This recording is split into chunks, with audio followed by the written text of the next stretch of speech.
Tre'vell. Welcome to the podcast. It is so awesome to have you here. So excited to be here. Thanks for having me. So Will and I loved your book, We See Each Other. We love history lessons about queer representation in media, and this one really struck us, and it's such a good time for this book to be out in the world with, unfortunately, where we are in 2023 right now. Can you tell our listeners what We See Each Other is about? Yes, so We See Each Other, a Black trans journey through TV and film is, part history of trans images on screen since the beginning of moving images, with a particular focus on Black trans folks and gender expansiveness on screen, part memoir.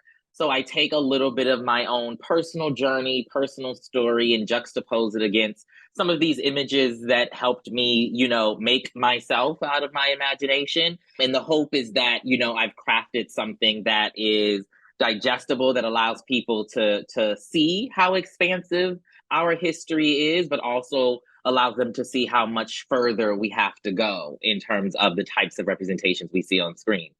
I love what you said there about make yourself out of imagination. That sounds so powerful to me when you put it that way, because we always hear about representation's important. And I think this book just speaks to that so much because of that memoir aspect. Yeah, I mean, it's often said, right, that, we can't be what we can't see. And I push back on that just a little bit and say that it's not that we can't be what we can't see. It's that if we had seen, slithers of ourselves, opportunities for how we could show up in the world, us making ourselves might have been easier, right? Because for so many of us, we have not seen ourselves fully reflected on screen. And yet here we are, right? And we have literally created ourselves, particularly for trans folks, for Black trans folks, we have created ourselves out of the depths of our imaginations, right? And we have literally made ourselves purely out of knowing our truth deep down inside, and we exist nonetheless in spite of not having those examples, right? And I think once we begin to realize the ways in which trans folks in particular have been able to kind of carve space for ourselves, our literal beings and selves, I think it allows us to, once we start talking about the images on screen, again, see how far we still have to go, and also how many of the images that folks do think about when they think of trans folks, or they think about, gender expansiveness on screen, how many of those have been harmful for us. And so even if you are a trans person, right, and you did see, Laverne Cox on Orange is the New Black, or you did see, whether it was Sandra Caldwell in the Cheetah Girls, right, maybe those images didn't hold you as much as they could have, right, because they were, filtered through some cis imagination that just didn't quite get it all the way right. You know what I mean? Even Laverne Cox in Orange is the New Black is probably one of the better examples that I can pull, right? Because in that case, you had a Black trans woman playing a Black trans woman, right? And able to breathe life into that role. And so many other trans characters, right, in our history weren't played by trans people. They were played by straight cis men, right? And that contributes to a whole host of violences that we experience as a community. I'm going to go down that path for a second because you talked about it. One of the things I liked about the book so well is that you contextualized and even put it through a lens of today. So many of those where you might call out as, just a bad performance, and I won't say any just to put them out there, but of a man playing a trans woman, there were examples that you gave where you also praised what it was for the time. And I'm thinking specifically here of like Tu Wong Fu and Wesley Snipes and John Leguizamo. Absolutely. Tu Wong Fu is one of those films that I feel like these days we look back at it as a potential, representation of transness, particularly for the character that John Leguizamo played, Chi-Chi. In the book, I make a case that perhaps the other two characters are trans as well, because we never see them outside of quote unquote drag, beyond the opening sequence of the movie.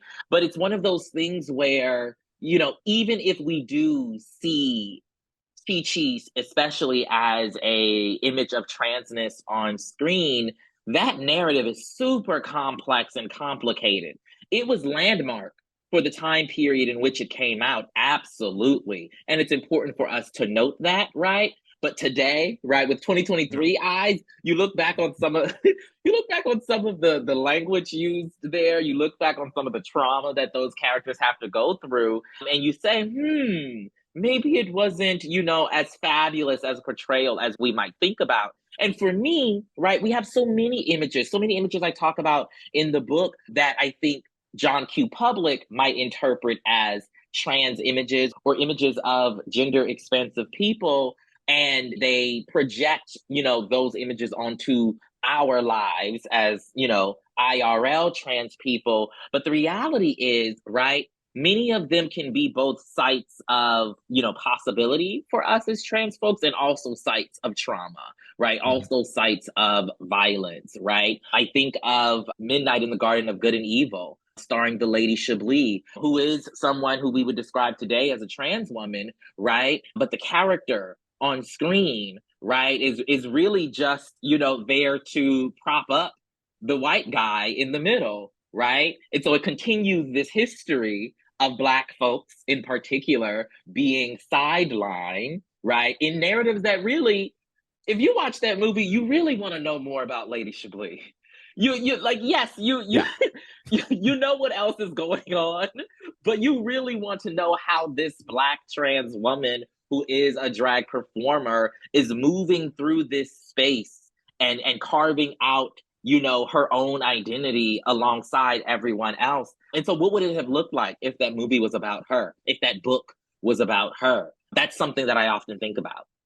To back up a little bit, I'm Mhm. curious what led you to writing this book, because it seems with your background, you were kind of destined almost to write this book.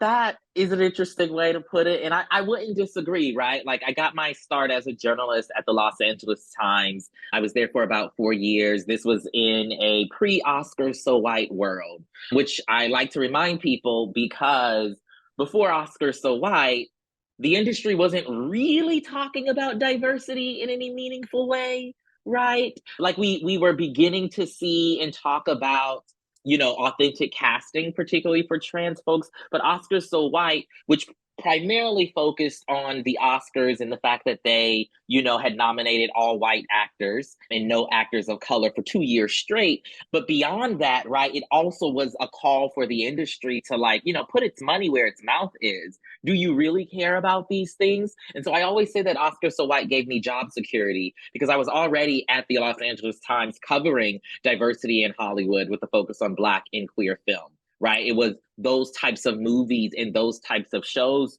to be quite frank, that my colleagues weren't covering. And if they were covering it, they weren't doing it with the level of rigor and adoration that they were covering everything else. And so that's kind of how I got my start. And really, the book, in some ways, started then. This was shortly before the season 2 premiere of Transparent, the TV show. I really wanted to figure out exactly what the history of trans folks on screen looked like for a piece. And I was doing all this research trying to, find a timeline or just a resource of, like, these are all the times or as many of the times as possible that trans folks have been on screen. And I couldn't find anything. And I was like, that's odd. That's weird. Why doesn't it exist? And then I reached out to Nick Adams over at GLAAD. He's been their director of transgender representation for 20 plus years at this moment. And he had his own personal list of images of trans folks that he gave me to use as a starting point. And I created this timeline at the LA Times and always said to myself that this should be in a book. Like, somebody should put this in a book. Did not, to be clear, think that that person would be me. But fast forward a few years, I really was like, oh, this is so interesting that we are living through, the time period in which we as trans people have been the most visible that we've ever been as a culture and community. And yet we were beginning to see so much backlash to trans people in real life. And I said to myself, that's interesting. We're so visible, right? But also so vulnerable at the same time. And I began to think about how the images that we've seen on screen, that our culture has seen on screen of trans people, in so many ways, I think, is contributing to the ways that we're being treated in real life. And if we can begin to paint that picture, I think and I hope a little bit more clearly, it will cause creators, right, the folks in Hollywood, to realize the responsibility that is at play and hopefully begin to think differently about how they tell our stories. There's a line in Angelica Ross's Forward that really speaks to that, where she wrote, "We must be so incredibly careful about what we put into the world and what we absorb." Yeah.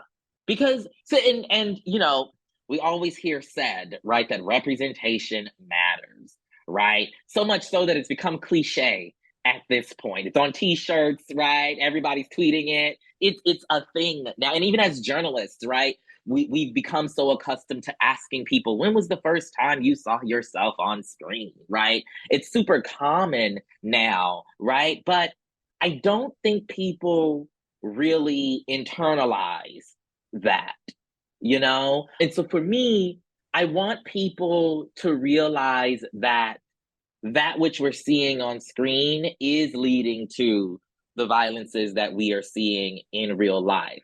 The folks in state legislatures who are trying to ban, erase, and otherwise, mute and marginalize Black people, but also queer people and trans people, and these different attempts to outlaw drag in various places. I often say that they believe that we as trans people are predators, that we're groomers, that we're aberrations in society because that's all they've ever seen on screen, right? There's this GLAD statistic that at the time I was writing the book and doing a lot of this research said that, 80 some odd percent of people have never met a trans person in their life. They believe they have never met a trans person in their life. And so the bulk of what they're learning about us as a community is from what they're seeing on TV, what they're seeing on their social media timelines, right? And if that's the case, right, that these folks do not believe that they have met a trans person, what they are seeing on TV, what they are seeing in movies means that much more. But I'll take it further and I say they believe that they have never met a trans person, right? Because they have not yet made the environment around them comfortable and safe enough so that the trans people who are already in their lives, because we are already in your lives, right, don't feel comfortable to tell you who they are, right? And so again, all of this means that that which we're seeing on screen, it has that much more weight to it, not just because John Q. Public is learning about us through it, but so many of us as trans people are learning about ourselves through it as well. And I definitely think that that's where it's a matter of what you put into the world and what you absorb. Because from the Mm-hmm. absorption side, we have to open ourselves up to want to understand and learn more. Like, Mm-hmm. I'm sure, can't say I'm sure because you never know what people have watched, but like, have the people who are making these laws watched Pose? And yes, Pose was from the 80s and an entirely different time, but you do get a picture there. Mm-hmm. Are they watching something current? And I would pick perhaps With Love on Amazon that Mm-hmm. has a trans character. They are Yes, excellent. Isis King plays that character. And I talk about her in the book, not because of With Love, but because she is one of those reality TV darlings that we don't talk Oh, about enough. She was on America's Next Top Model, in 2008 as a trans woman. And there's this era around 2007, 2008, 2009 in which a number of trans people were on reality TV, like carving out space, a different type of representation than, the narrative side of things. But yeah, now Isis King is on With Love on Amazon, playing a trans character. She also starred in Ava DuVernay's When They See Us on mm. Netflix, playing the trans sibling of one of the folks who we now call the Exonerated Five. But these images matter, right? And having the authentic, right, casting, right, which allows a trans person to embody this trans character, right, takes it to a new level in terms of the types of images that we want more of, right? Because of, what it will mean when, I'll say it this way. It's a totally different thing when we talk about the importance of trans images, when you have a cis actor, we can throw out a number of names: Eddie Redmayne, Jeffrey Tambor, Jared Leto. We can go down a long list, right? Who play these trans characters, often get, mainstream Hollywood attention and adulation for it. But when the director yells cut, they've got to take the wig off. They've got to take the makeup off. They can only ever talk about the community from that particular space. But when Laverne Cox shows up on the red carpet, when Angelica Ross shows up on the red carpet, it's not just a character for them. You know what I mean? Right? Like, they're able to articulate the needs around not only these images, but also trans people in real life in a different way, in a more meaningful way, I believe, than those other actors. It was eye-opening to me, and I'm glad you mentioned that Isis King actually came from reality, because the book's section on reality was very eye-opening for me, because I don't watch a lot of reality TV. Mm-hmm. And so to see that whole, environment where trans representation and trans, I was going to say characters, but well, on reality TV, you're kind of a character. Yeah, You have these transgender people now having the opportunity to present themselves as well as reality TV can, whether it's America's Top Model or the other shows that you mentioned, and to give that quote unquote realistic version of themselves to the public. You give us great watch lists in the book, and I want to go back and see some of those to see how that really played out across, the weeks that they're on these shows. Yeah, I mean, some of them lasted fairly long on their shows, some of them didn't, right? But, I often say, and it's been said to me in my reporting, that reality TV in particular might be, the space in Hollywood where we've seen the most varied images of trans folks on screen, because of there is an element of agency there, right? I agree with you. There's definitely a reality TV character. We know the producers are pulling the strings behind, the scenes and whatnot. But it definitely allows us to see, right, in a very different way than scripted portrayals, real trans people. IRL trans people, right? Even Laverne Cox, who, has shouldered so much of this visibility conversation, she got her start on reality TV. She was on a show called I Want to Work for Diddy, long before Orange is the New Black, right? I think of Leomi Maldonado, who a lot of folks know now for her dance ability. She's a ballroom queen who has transcended, that particular scene. She was a judge on the HBO Max show, or I guess I should say the Max show, Legendary. But before she did all of that, she was competing on America's Best Dance Crew with her Vogue team called Vogue Evolution, right? And it's those women, right? It's those people on reality TV that really were my earliest access points to actual transness, right? Not a cis person's understanding or interpretation of transness. And so I say that we need to give those girls, give those dolls, and this includes, by the way, the trans folks who were on, the Jerry Springer show or the Maury show back in the day. We need to give them their flowers, because they educated generations of folks about transness as well, even while navigating what was, for many of them, this like tense, transphobic, space.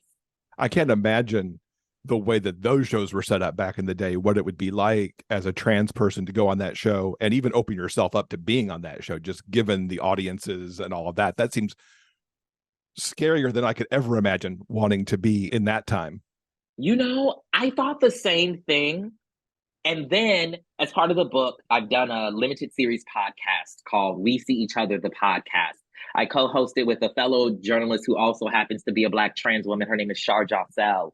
And it's like 9 episodes, and it's meant to like expand on some of the things that I just, wasn't able to get into in the book. And one of the things that we wanted to do for that podcast was find a trans woman who was on Jerry Springer or Maury Povich to talk about their experience. We also wanted to interview some of those reality TV folks that I mentioned about their time on the show.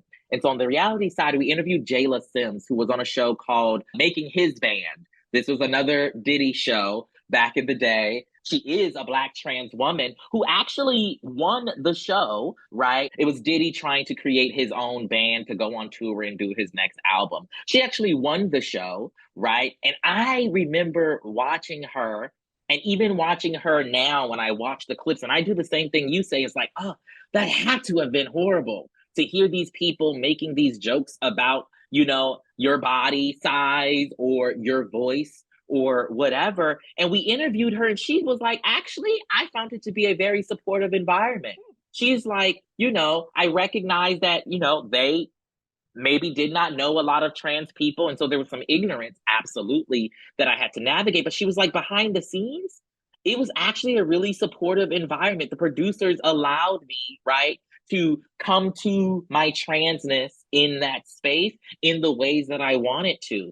I even think of Zeke Smith, who is the famous, Survivor contestant who was outed on the show a number of years ago. He also talked about how supportive, right, not only his cast, but the producers were behind the scenes after he was outed by another contestant on the show, right? And then with Mimi Marks, who was the trans woman who we found who had been on the Jerry Springer show almost 10 times, even guest co-hosted with Jerry Springer, right? And she talked about how it was important for her to go into that space and use it as an opportunity to educate folks despite all of the, sensationalism, right, that was baked into that, and how she developed a really great friendship with Jerry Springer outside of it, right? Which is not something that we as trans people, many of us, think about being possible today when we look at those images, right? And so much about the book, right, is about taking these cultural images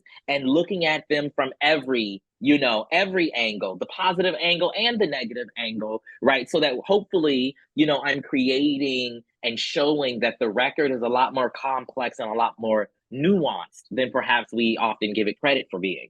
I'm excited you mentioned the podcast. I didn't know about that. So now I've got to go Oh, listen to yes. 9 episodes to check those out. Yes. It's super good. Like it is, and I'm not saying this just because it's my show, but it's the thing that I'm most proud of creating, even beyond the book. Like the book was great and super proud of it, but being able to actually engage with trans folks about these trans images and trans folks who are living and loving and existing today. Many of these folks who we just don't talk to because they're no longer in the limelight, Like I am super proud of the work that Shar and I did on that podcast. And you all should definitely check it out, especially if you love the book, but even if you didn't, because it takes these conversations in directions that I think folks, wouldn't expect. And we should mention, I mean, you're a podcaster and such, and so you're really good at the audio. If for our listeners who like audiobooks, which I know is a lot of them, the audiobook of We See Each Other is so good because you're telling the story, and that makes your memoir portions and some of your commentary about the shows all the more because your personality comes right through that. I've been told that I have a big personality. And it was important for me to narrate my audiobook also because of what I believe is a unique writing style. What I've been told, I should say, from editors is a unique writing style, which is, when you read it, it might seem like there are a lot of run-on sentences in my book. And that's because there are, right? There are a lot of run-on sentences. There are a lot of complex sentences, but that's how my mind works, right? And reading it might be a challenge because of what we think of as traditional, like grammar rules and like all that other stuff. But when I'm articulating it, when I'm saying it, when you hear the particular rhythm that I have with my sentences and the intonation, I think it helps color, right, a little bit more what I'm saying. And I hope that it hits, it hits you in the way that I intend it to hit you. I've been telling people that, this book will require you to do a little work. Okay. And by work, I mean, maybe you need to go Google something that I don't explain, right? Or maybe it's a very long sentence that you need to read 2 and 3 times to really understand what I'm getting at. But I love that because I want folks to begin to treat our history as trans people, as Black trans people, and even more broadly as queer and trans people, treat it with the seriousness and the rigor that you treat other histories, right? That you find important. And that means you're gonna have to put in just a little bit of work, just a little bit to truly understand, right, our realities. And if you are legitimately committed to, this work of equality, inclusion, equity, etc., you won't mind doing a little work. Mm-hmm. That's so well said. As we just look, especially on this show, we try to expand our Mm-hmm. listeners, yes, you're reading some queer literature. Let's look at what more of that means Yeah. from all aspects of queerness, and what it means with gender, and bringing in authors of color, creators of color, characters of color, the whole Mm-hmm. thing. There's so much of it out there that's so rich and vibrant and can help you get a view of the world that maybe just isn't sitting around you, or that you don't know is sitting around you, as you mentioned before. Absolutely. Absolutely. You mentioned you built this timeline for the book, Mm-hmm. all these shows and representations of characters that you found. How did you think about what to put in and what to leave out? Because I have to imagine there's stuff on the cutting room floor that Oh, just didn't make it. absolutely. Oh, absolutely. There's so much that's not in the book. And that's one of the reasons why I ended up doing the limited series podcast.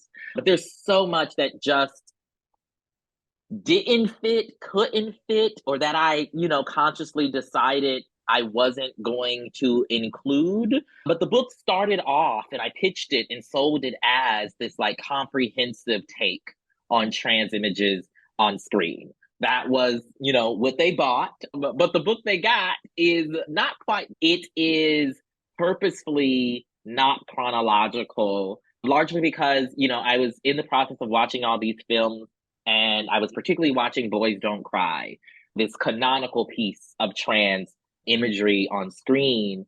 And I basically was triggering myself to watch this movie because of how graphic it is, right? About the violence that Brandon Tina, played by Hilary Swank, experienced in real life. And I said to myself, why am I doing this? Like, why am I putting myself through this and unsettling, you know, so much within me, knowing good and well that I already have to face this same type of violence potentially just by walking out my door? And so it was at that point that I had to unburden myself from this idea of doing something comprehensive and instead choose to zero in on the images that were most important to my becoming, right? Not as a means of, ignoring and not dealing with some of the more traumatic images, because there are some that are in the book for sure, but doing so in a way that still allowed me to move through the world and access possibility beyond what we have seen on screen.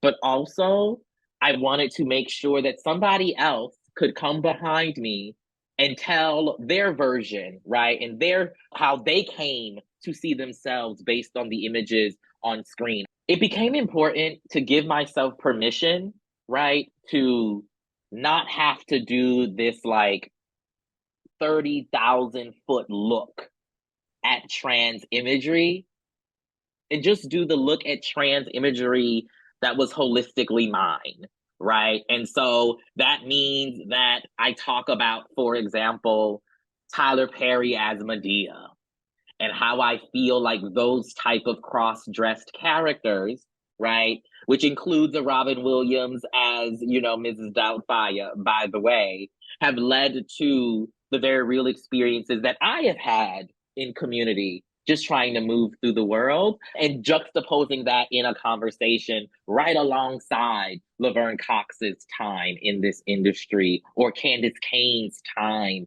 in this industry, or Trace Lyssette's time in this industry. It felt important to do it.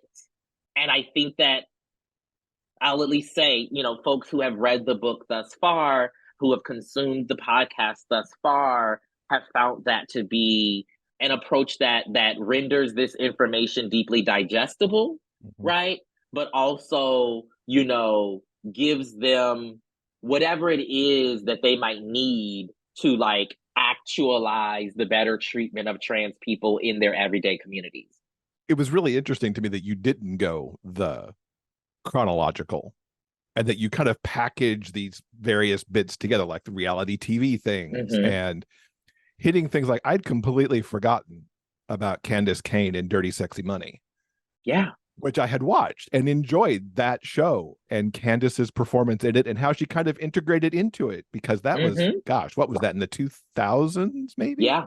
Yeah. Early 2000s. And to have that reminded to me, it's like, oh yeah, that was interesting and different and good. And that's the Uh, thing, right? We've always been here. We've always been in your shows, in your movies, right? I say often that I feel like people feel like we as trans people dropped onto the face of the earth with Laverne Cox and Orange is the New Black.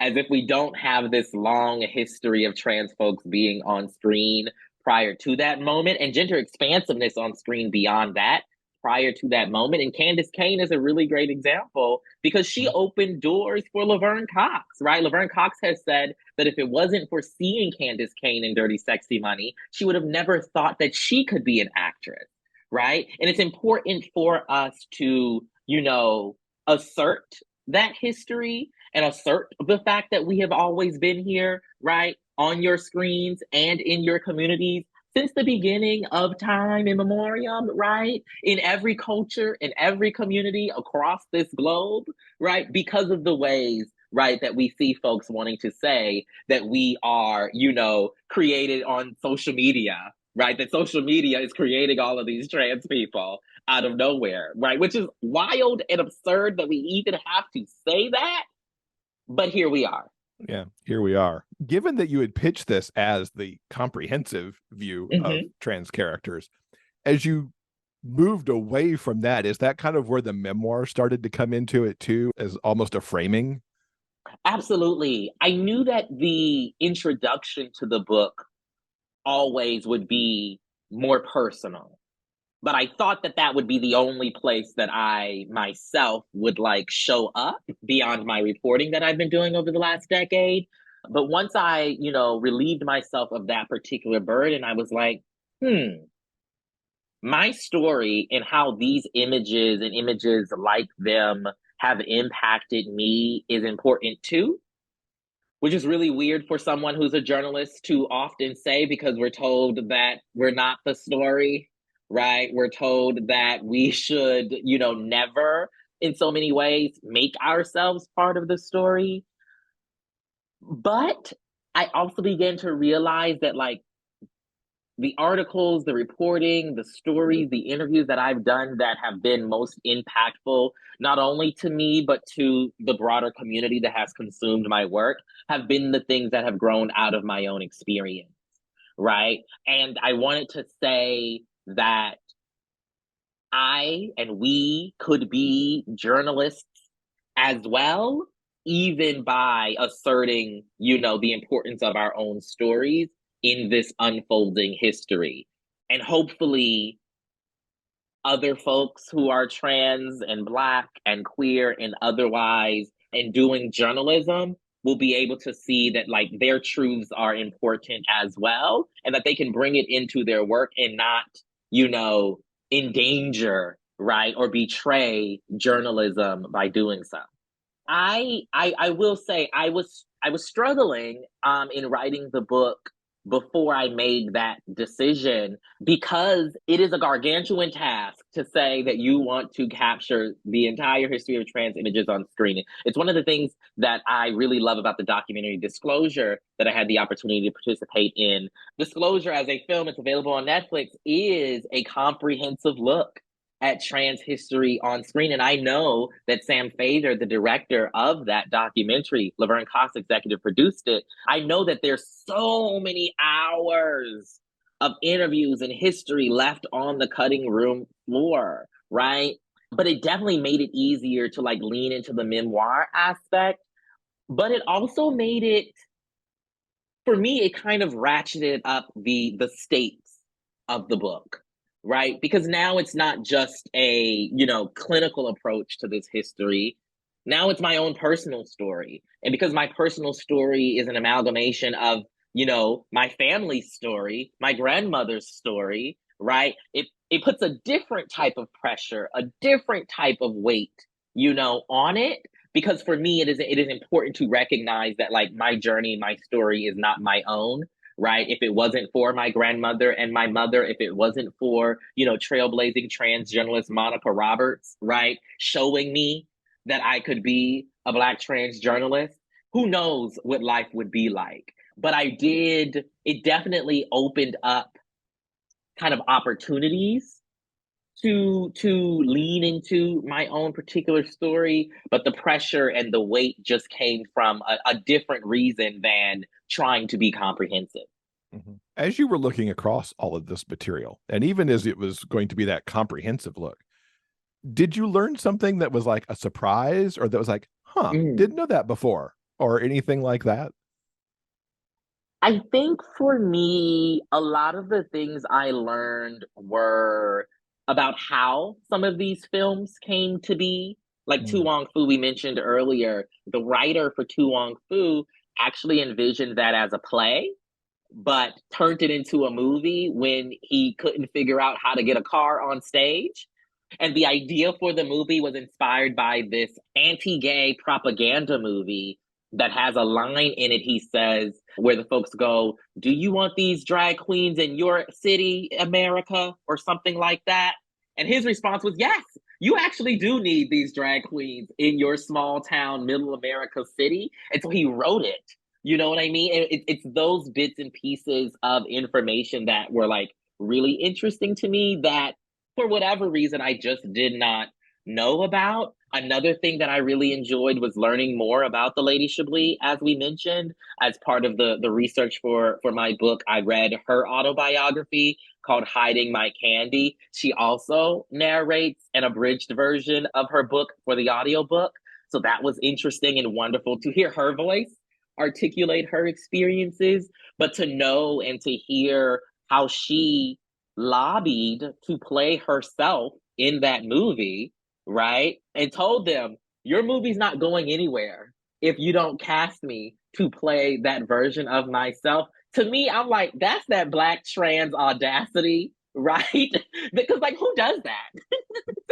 And it worked. And that movie made her, a cult star in a lot of ways, right? Made her, I would say, probably at that time, one of the most famous drag performers in trans women, right, in the world, because of how much that film, right, is a cult classic to folks based on the book that it's about. And so, like, those are some of the things that, like, I really enjoyed learning and being able to, like, capture in bits and pieces in the book. So there's so much that's like I didn't make the book. Like, one of the things that I wanted to include but just wasn't able to is during the process of Disclosure and watching Disclosure, I learned of Sandra Caldwell.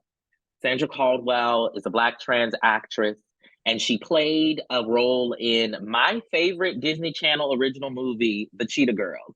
She played Drink of Champagne in The Cheetah Girls. Now, I am a Cheetah Girls stan, okay, Jeff? Okay?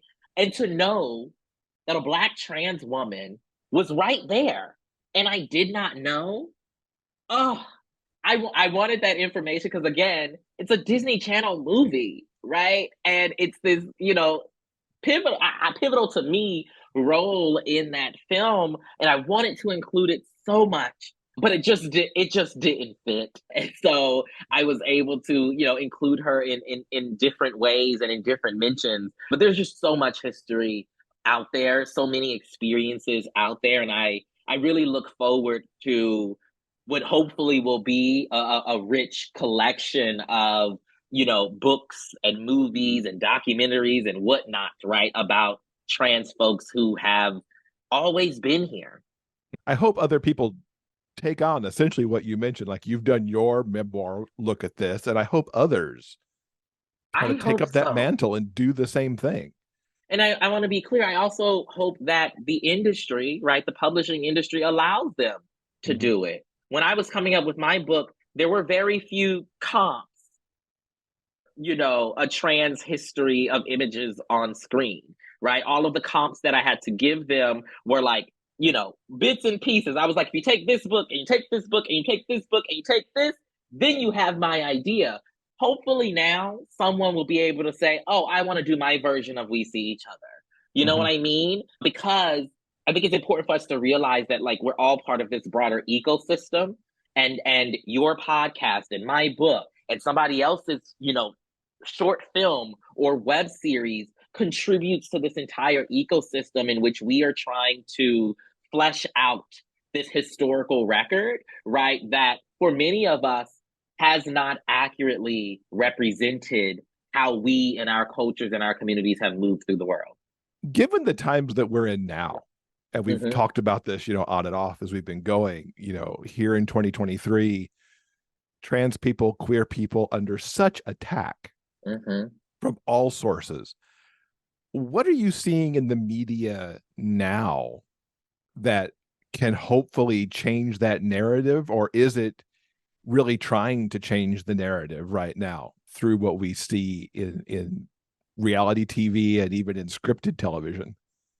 I think we have a number of shows, a number of projects that are out there that are examples of the type of storytelling we want to see more of.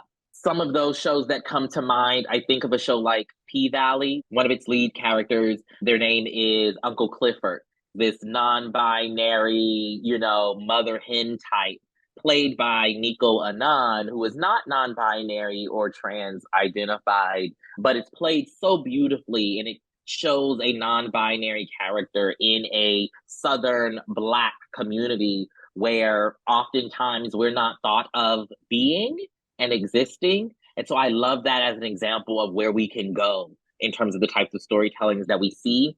There's another show called Sort of that is on Max that stars Bilal Baig as a non-binary trans child of Pakistani immigrants. It's a Canadian show that really shows what can be done when you allow a non-binary person and trans people to create our own stories and to star in them and to craft them completely, right? But I know most people, when they think of trans images on screen, especially, today, they're thinking of a show like Pose, right? Which was groundbreaking for what it did for images on screen, but also for the careers of, Black and brown trans women in films, especially. But we haven't had another Pose on screen since that show was canceled after its third season. We still don't often see a show in which the trans character is not the only one, right? But there's more than one trans person. There's a collective, a community of trans people, So, it's one of those situations where there have been moments of progress. And there are examples of the type of storytelling that I think more of us want to see, but we're not there yet. And I think the goal, right, is to get to a place where every single type of trans person has a type of trans imagery that they can look at on screen and see themselves reflected back to them, and beyond our traumas, especially, and beyond sex work, especially. So many of our trans narratives are connected to sex work, even the good ones, right? Pose has a number of sex work storylines, even as it was historic and important, and a site of possibility for many. There's a movie out right now that folks should check out called Monica that stars Trace Lysette, who is a trans woman. And the narrative is about, this trans woman reconnecting with her family after all these years. And it's a beautiful story, one of those, Oscar Beatty type stories that's light on dialogue and all about, that internal type of performance that they like to give awards to. It's one of those types of movies. And it's great for how it depicts, this trans woman, but the character is still engaging in sex work. Mm. And speaking of that movie in particular, I think is a great example when we talk about the state of trans images and trans storytelling right now. Trace Lysette in that movie got an 11.5-minute standing ovation at the Venice Film Festival, one of the oldest film festivals in the country. standing ovations at these film festivals, as I'm sure you know, are supposed to equate with like attention and adoration. You Mm-hmm. get a standing ovation, and in particular, at the time in which this standing ovation happened, the longest standing ovation at that festival that year, it's supposed to open up doors for you. But it took that film, despite that reception, months to get picked up for distribution. And then once they got picked up for distribution, Trace Lysette and her team had to crowdfund to be able to afford PR for their movie. Oh my And then the gracious. movie comes out, right? And she, despite crowdfunding the money to get, PR, the movie struggles to get attention in so many different ways by the press. Despite all of these markers, right, that are supposed to say, that this is a movie that you're supposed to pay attention to and whatnot. Now, think of that. And I should say, Trace Lysette is a white trans woman. So imagine what the black trans people are going through to get our stories onto the screen, right? And so, even as we talk about so much progress that we have seen, particularly over the last decade, which I've had the opportunity of covering, we also have to realize that, as again, there's more work to be done because, for every step or two forward, there's always some other, barrier put in place for our stories. I try to, at least I think of myself as somebody who tries to keep up with these things. Mm-hmm. Until you mentioned it, I didn't know about Monica. My point exactly. And If the so I'm like, people, if what? the people like yourself, right, who are intentional about finding out and seeking out these types of cultural productions, if it's not getting to y'all, imagine, right, the lack of awareness for folks who aren't intentionally seeking out these types of works, right? And how does the broader Hollywood machine, right, how is it contributing to that type of erasure, that type of heightened journey that they have to go through just to get onto the screen, let alone get some sort of attention or adulation or some sort of sustained career, support. Because even after this movie, even after that 11.5 minute, standing ovation, roles aren't being thrown at Trace Lysette. Roles aren't being thrown at Laverne Cox, who Which is has, been stunning to me so because of that historic in so visibility many that she ways. had. I try not to be, so much of a Debbie Downer, and I want to highlight and acknowledge the gains that we have made as a community, right? But if we don't also note that we are just so far behind already, right, then we'll never realize that like we can't allow creators, Hollywood, storytellers, etc., to get comfortable with where we are. We've got to continuously push, right, for the types of stories that we deserve. And we're seeing more and more now trans folks not waiting, right, for permission, right, and doing it themselves. And that's something that I love to see unfolding as well. For those of us who watch these shows and try to find these shows, and when we find one that we like, how do you recommend that we are able to rise up and say, this show, I want more of that, Mm-hmm. to where it matters? Because we see so many things removed from these services. Like, I don't think Legendary is on Max anymore. I think you're right. How do we try to let the producers and everybody know? Because I don't think it's just me, even having a show or going on social media saying, hey, I really like this thing, make more. Like, I don't feel like there's a voice for that, or an easy to make voice for that. Yeah, I'm inclined to agree with you. I think we've historically thought that like social media could become the town square where you are able to, tell the powers that be that like this is something you want more of, that this is, what you care about. And I think there's some truth to that. But Hollywood is interested in the money. Like that's what it comes down to, right? And so, streaming, right, and viewing these works is important, viewing them multiple times, sharing it on social media, sharing it with, your community and spreading the word is always important. But it always comes down to, the dollars.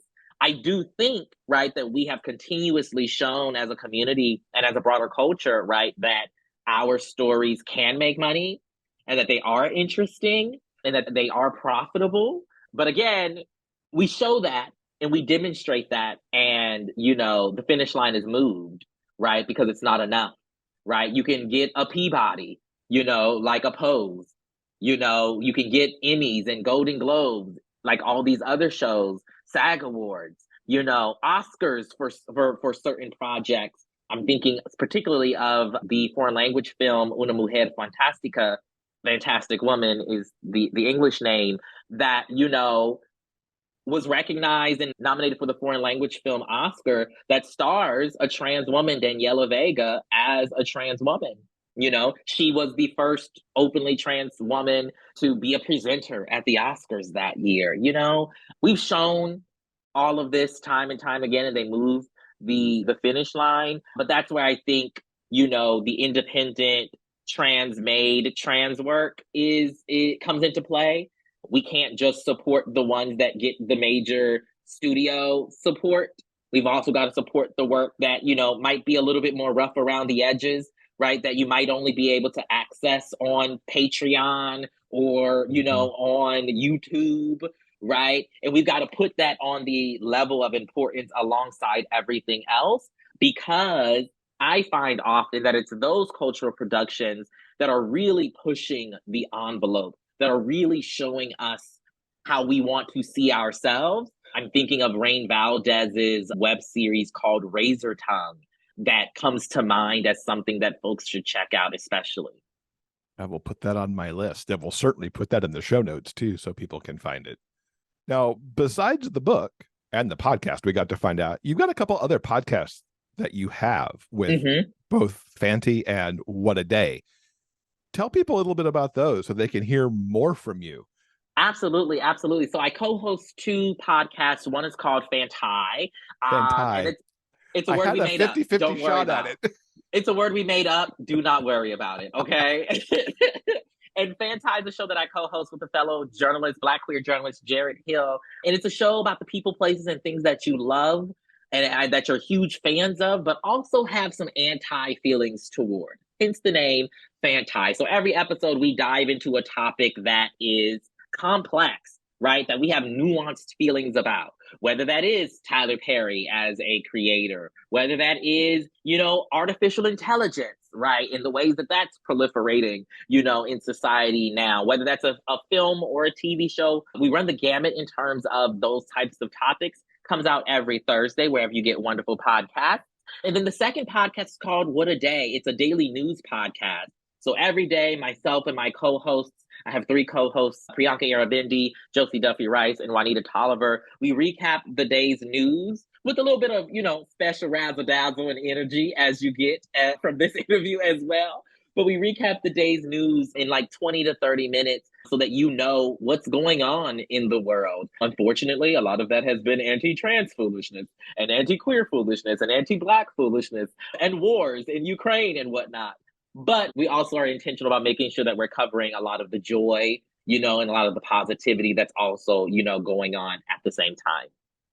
Excellent. I hope our listeners check both of those out. So we love to get recommendations on this show, as you can imagine. And we mentioned that for folks who read We See Each Other, they're going to get a lot of options because you've got the great viewing guide that's in there. But like right here, right now, as we're sitting here in middle July, what are you reading or watching that you think our listeners should be checking out? I'm actually going to come out of left field with something that is not particularly about queerness or transness, but it is what I am currently consuming right now. And it's a book called When Crack Was King. It is by Donovan X. Ramsey, and it is a tome of sorts about the crack epidemic in that era. And it tells the stories of these four different folks who were impacted by. Donovan is a Black queer journalist, and so you get a little bit of his story, but it really is this kind of people's history of the crack epidemic. So that's something that I would encourage people to check out. And then I would also say that, I'm looking forward to reading Elliot Page's memoir, which came out recently. And one of the people that I talk about in my introduction, whose book I think you all should check out, it comes out later this year in October, is Raquel Willis, a notable trans activist that many of you, I'm sure, have heard about. Her book is called The Risk It Takes to Bloom, on life and liberation. And I think that she's fabulous and wonderful, and also a voice that more folks should be listening to. And what an amazing title. Just the title alone makes me want to find out what's in that book. So yeah, that's on my TBR now for sure. What is the best way for folks to keep up with you online so they can find out more about podcasts and future books and future projects? Because you've got a lot going on. We have only touched a little bit of things. I do have a lot going on. Well, you can always keep up with me at my website, Tre'vellAnderson.com. If you are still on the hellscape that is Twitter, I'm over there at Tre'vell Anderson. And then if you are on Instagram, I am there at Rayzhon, Rayzhon. Fantastic. Tre'vell, thank you so much for coming and talking to us about this amazing book. I hope the listeners enjoyed it as much as I did, because it was wonderful. Thank you so much for having me.